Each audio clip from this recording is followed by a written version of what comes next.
Kelompok 4 ingin mempresentasikan tentang corak kehidupan masyarakat masa praaksara. 3. Corak kehidupan masyarakat praaksara. 1. Pola hunian. 2. Masa dari berburu, meramu, sampai bercocok tanam. 3. Sistem kepercayaan. Manusia purba mengalami serangkaian proses dan perjalanan untuk menemukan penemuan-penemuan baru yang menunjang terciptanya peradaban modern. Zaman di mana tulisan belum ditemukan atau zaman praaksara sendiri memiliki berbagai corak sebagai laku perjalanan kehidupan tersebut. Dua karakter khas hunian purba yaitu dekat dengan sumber air, yaitu di sepanjang aliran Bengawan Solo, Sangiran, Sambung Macan, Trinil, Ngawi, dan Ngandon. Manfaat air: 1. Mengundang hadirnya binatang untuk hidup di sekitarnya. 2. Memberikan kesuburan bagi tanaman. 3. Sarana penghubung dalam memenuhi kebutuhan manusia. 4. Melalui sungai, manusia dapat melakukan mobilitas dari satu tempat ke tempat yang lainnya. 2. Masa dari berburu, meramu, sampai bercocok tanam. Pola hidup nomaden atau berpindah-pindah tergantung dari bahan makanan yang tersedia dengan menggunakan batu yang sederhana. Terjadi pada zaman manusia Megatropus dan Pithecanthropus. Terletak di dekat sungai, danau, atau sumber air lainnya termasuk di daerah pantai. Tempat istirahat di bawah pohon besar, membuat atap dan sekat dari daun-daunan. Masa manusia purba berburu dan meramu disebut masa food gathering. Mengumpulkan dan menyeleksi makanan karena belum dapat mengusahakan jenis tanaman untuk dijadikan bahan makanan. Tempat tinggal sementara, misalnya di gua atau di tepi pantai. Peralihan zaman Mesolitikum ke Neolitikum. Revolusi dari food gathering, food producing pada Homo sapiens. Selain mengumpulkan makanan, juga memproduksi makanan dengan bercocok tanam. Jenis alat yang digunakan adalah kapak persegi dan kapak lonjong.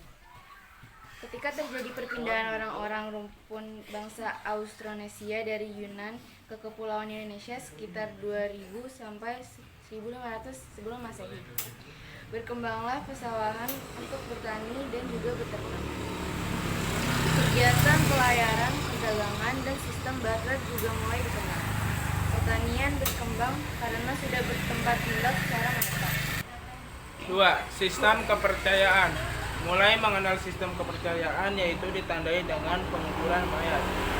Sebelum meninggal, manusia menyiapkan dirinya dengan membuat berbagai bekal kubur dan tempat penguburan yang menghasilkan karya seni cukup bagus seperti dolmen, sarkofagus, menhir, dan lain sebagainya. Periode zaman Neolitikum sudah mulai mengenal sistem kepercayaan, meyakini adanya kehidupan setelah mati dan yakin bahwa roh seseorang yang telah meninggal akan ada kehidupan di alam lainnya serta akan dihormati oleh seanak saudara. Mengadakan kegiatan ritual berupa upacara penguburan di mana mayat dibekali dengan peralatan sehari-hari, barang, harta, dan lain-lain. Selain itu juga ada upacara pesta untuk mendirikan bangunan suci bagi si mayat.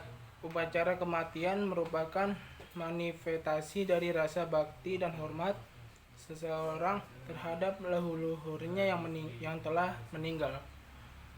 Sistem kepercayaan masyarakat praaksara melahirkan tradisi megalitik. Zaman Megalitikum sama dengan zaman batu besar.